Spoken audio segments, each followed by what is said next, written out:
You know not the scope of my power.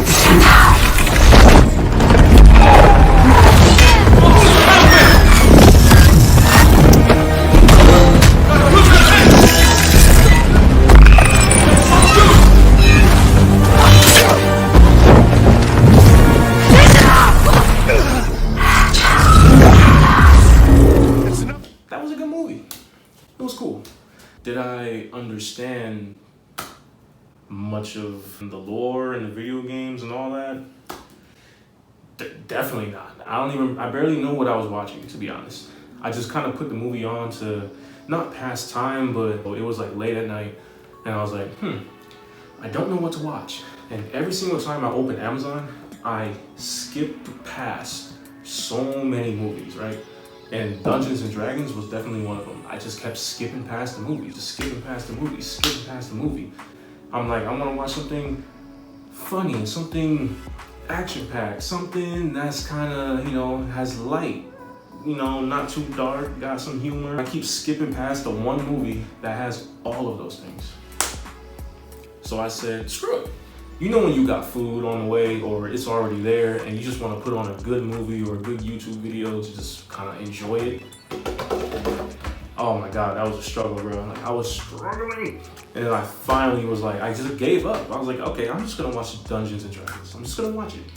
And I can safely come to the conclusion that it was a fantastic movie. I liked it. I loved it, as a matter of fact. This one, it deserves all the praise. It deserves all the credit. The cast has such great chemistry, from Chris Pine all the way to Justice Smith. Like, they got some phenomenal chemistry. Him and Michelle Rodriguez basically co-parenting after the death of his wife from one of the, what they call it, the Red Witches or whatever. Man, oh man, like, Michelle Rodriguez, she ate that role, just like she eating them potatoes in the movie. She's tough, she's barbaric. You don't want to double cross her, man, because she'll whoop your ass for real. Like, don't play with Michelle Rodriguez, bro. Don't play. The actor that plays Zenk, that the fancy fighter wizard dude with the sword and the armor and all that, dude was a savage. Like, he's a high status savage. Like, he's solid. Like, he was cool. The way he killed all those undead monsters that, I say they're undead because if you haven't seen the movie, they come back right after he does all that hard work. So it's like, what did you even do all that for? He's like, I'll handle this. Kicks their ass. 2 seconds later, he's like, we must flee. We cannot escape the dead. Something like that. They just stand back up and ready for round 2. So what you do all that for? That shit was so funny, man.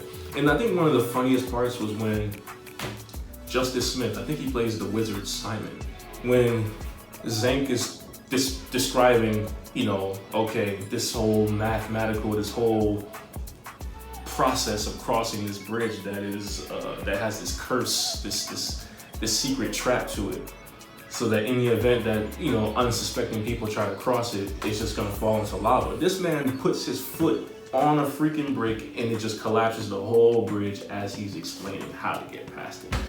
Hilarious, bro. I was crying. I kept going back because I felt the same way. Like, you imagine explaining all that just to have some idiot just completely render it useless. Like, he was just like, I'd kill him. I think I have a good grasp on the story. So Chris Pine's character, he starts out working for some group of people. And I guess he turned to a life of theft. Hooked up with Simon and Holga, blah, blah, blah, after his wife passed. They are looking for this lost relic, this relic that could resurrect the dead. His wife was killed by a red wizard or a red witch, whatever they call it.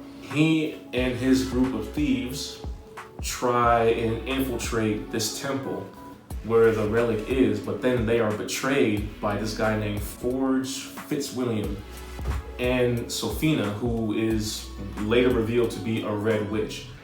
Freaking assholes. There is no freaking honor among thieves, in the beginning at least, but they're betrayed and they're thrown into a prison. And the most hilarious thing ever. He's going through the whole story, just explaining everything from start to finish, everything that happened. in the hopes that he'll get a pardon because he's like, I changed my life. This is everything I've done, but this is who I want to be now. I want to be a better man. And without him knowing that he was going to be pardoned, it was a whole scheme the whole time.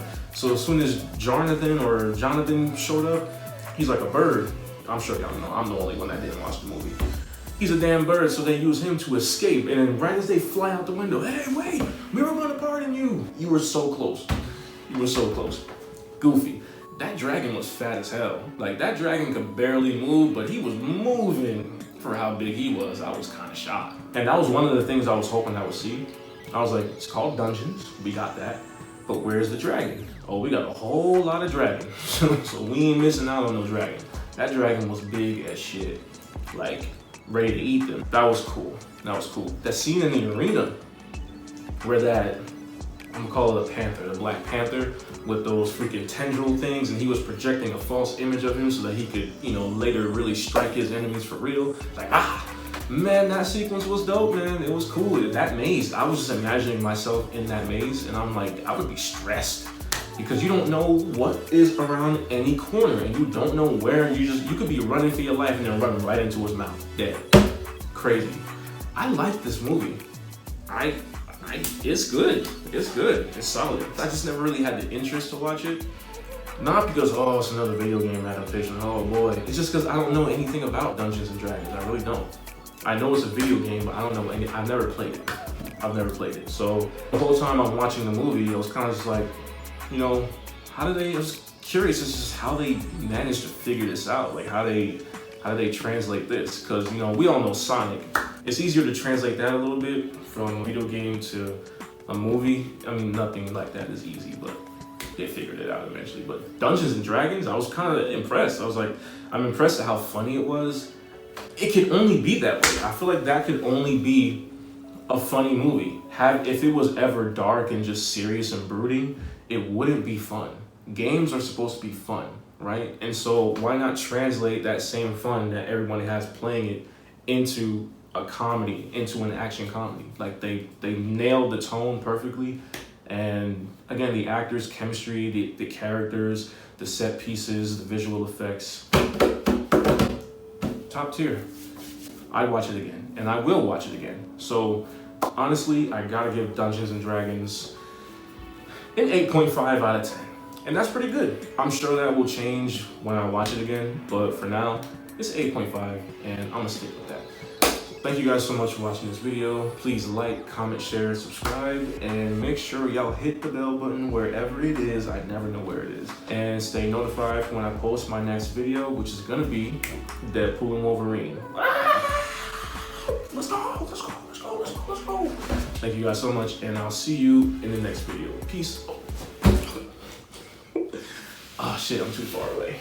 That's crazy. Oh man, I didn't think this through. Okay. All right, I'll see you in the next one. Bye.